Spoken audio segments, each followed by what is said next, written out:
Assalamualaikum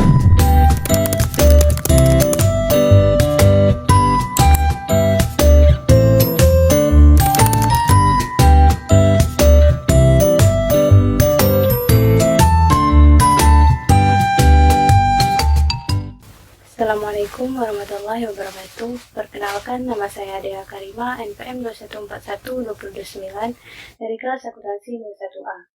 Di sini saya akan menjelaskan materi tentang manajemen risiko bisnis dan strategis. Risiko bisnis adalah risiko yang terkait dengan posisi kompetitif perusahaan dan prospek perusahaan untuk berkembang dalam pasar yang senantiasa berubah. Menurut Johan Butero, risiko bisnis adalah potensi penyimpangan hasil korporasi pada perusahaan dan kekayaan pemegang saham dan hasil keuangan karena perusahaan memasuki suatu bisnis tertentu dengan lingkungan industri yang khas dan menggunakan teknologi. Risiko bisnis merupakan salah satu jenis risiko yang tidak dapat ditransfer ke pihak lain. Sekali perusahaan terjun ke bisnis tertentu, maka saat itu juga perusahaan akan langsung menanggung risiko bisnis. Hal terpenting adalah bagaimana memastikan bahwa selera manajemen terhadap risiko tetap memenuhi prinsip semakin tinggi risiko, semakin tinggi ekspektasi hasil, high risk, high return. Dapat disimpulkan bahwa risiko bisnis adalah risiko yang terkait dengan posisi kompetitif perusahaan dan prospek perusahaan untuk berkembang dalam pasar yang senantiasa berubah. Risiko bisnis saat ini telah menjadi perhatian utama direksi dan komisaris perusahaan.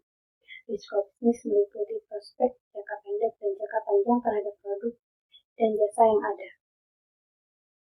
Sektor usaha dan risiko bisnis. Semua usaha memiliki kekhasan risiko bisnisnya masing-masing. Kunci kesuksesan menghadapi risiko adalah adanya pengendalian dan sikap kehati-hatian dalam berusaha. Ketika sebuah usaha baru dimulai, pengusaha disarankan untuk memiliki referensi dan pengalaman sebanyak mungkin. Referensi bisa didapat dari rencana bisnis perusahaan, sehingga kegagalan dalam berbisnis dapat diminimalkan. Aspek anggaran, prediksi penjualan dan keuntungan, prediksi masa penurunan penjualan, penciptaan produk, biaya gaji karyawan, dan keputusan investasi merupakan hal-hal yang perlu dirumuskan secara matang sebelum sebuah usaha dimulai. Sedangkan faktor pengalaman akan didapat dalam jangka panjang. Yang penting, semua pelaku usaha tidak harus mampu untuk fokus dalam usahanya. Beberapa risiko bisnis pada beberapa sektor usaha non-keuangan. Sektor usaha bisnis pertanian, risiko bisnis yaitu produk yang dihasilkan mudah busuk atau cepat kadaluarsa, harus punya tempat penyimpanan yang aman dan bersih agar segar, serangan hama penyakit, naik turunnya harga pupuk. Solusi dan mitigasi risiko bisnis, menjual produk yang tepat waktu, jumlah yang dipanen sesuai dengan daya beli konsumen. Bila produk sulit dijual, maka disarankan untuk diawetkan, memiliki lemari pendingin, menjaga suhu produk, menjaga ketersediaan pestisida, lakukan manajemen penghematan pupuk. Sektor usaha perikanan, risiko bisnis masuknya bakteri. Solusi melakukan pengontrolan kondisi produk secara berkala. Sektor usaha bisnis peternakan, risiko bisnis produk yang dihasilkan rawan penyakit, membutuhkan perawatan intensif, kualitas dan mutu bibit ternak mempengaruhi hasil perkembangan ternak ke depan serta harga jual di pasar. Perusahaan harus ketersediaan obat-obatan. Perusahaan memerlukan perhitungan biaya mendatangkan dokter hewan, memasukkan biaya tersebut sebagai biaya tetap.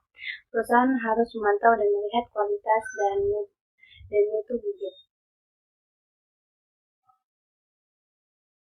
Bisnis minyak dan gas.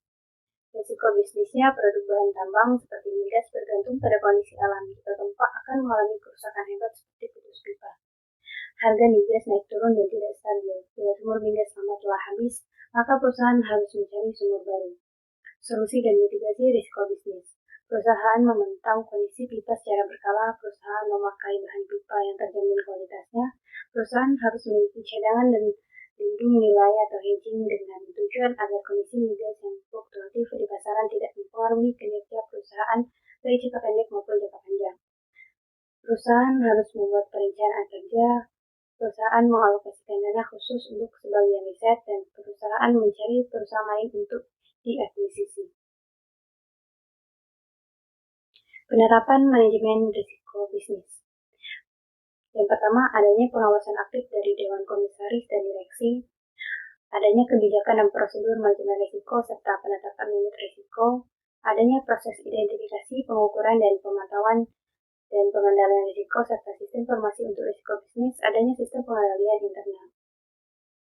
Oke, cukup sekian materi pada kali ini. Sampai jumpa pada materi selanjutnya.